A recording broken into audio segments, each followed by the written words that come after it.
the 7th century CE, one man started a chain of events that would change the world order for good. The Prophet Muhammad united the people of the Arabian Peninsula through the formation of Islam.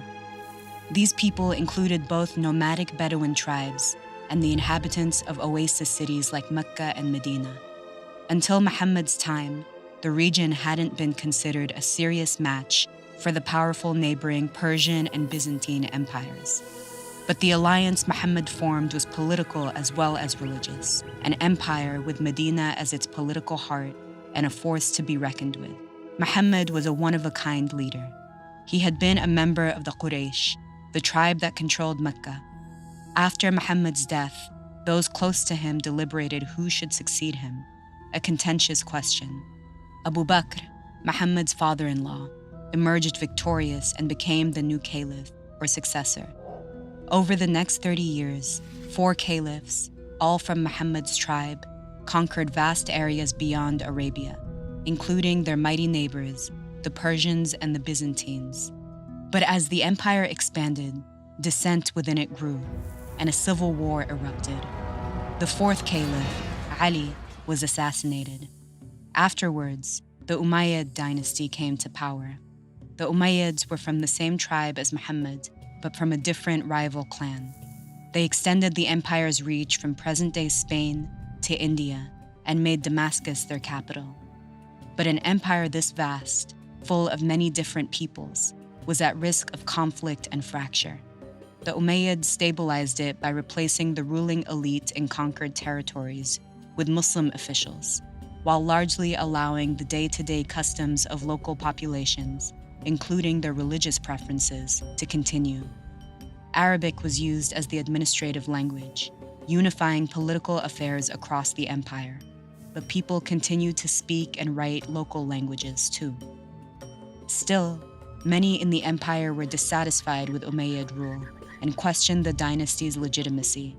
The Abbasid family capitalized on these sentiments, promoting themselves as more direct descendants of the Prophet, though their actual relation to Muhammad was more tenuous than they claimed. They overthrew the Umayyad Caliphate in 750 CE, becoming the second great dynasty of the Islamic Empire. To establish themselves as the new rulers, they relocated the capital once more, this time building a new city, Baghdad. Under Abbasid rule, the elite enjoyed a lifestyle of luxury, thanks to extensive trade networks that brought both products and people from all over the known world to Baghdad. Byzantine, Persian, Indian, and Arab cultures and knowledge intermingled, leading to artistic and scientific advancement. The caliph was wealthy and powerful beyond imagination. But there was never a clear line of succession dictating who would become the next caliph. Any male relative of the former caliph was eligible, so brothers, nephews, and uncles fought to gain power. Within the court, army officers, wives, concubines, and government officials all demanded their share of the treasury. Because the caliph depended on his entourage to stay in power, each transition of rulership opened the doors for favoritism and corruption. Outside the court, many questioned the legitimacy of the caliph, noting that the caliph's religious duty to moral excellence was at odds with the court's decadent displays of wealth. In 1258 CE, the Mongols approached Baghdad. They encountered little resistance as they thoroughly destroyed the city. Legend has it that they rolled the caliph in a rug and had horses trample him to death, and that the Tigris River ran black from the ink of the manuscripts that were thrown into it. The siege of Baghdad lay bare a long-standing reality. For centuries, the caliphs had ruled mostly symbolically. Local leaders throughout the empire had grown more powerful, and they refused to pay taxes, spending the money on their own courts instead.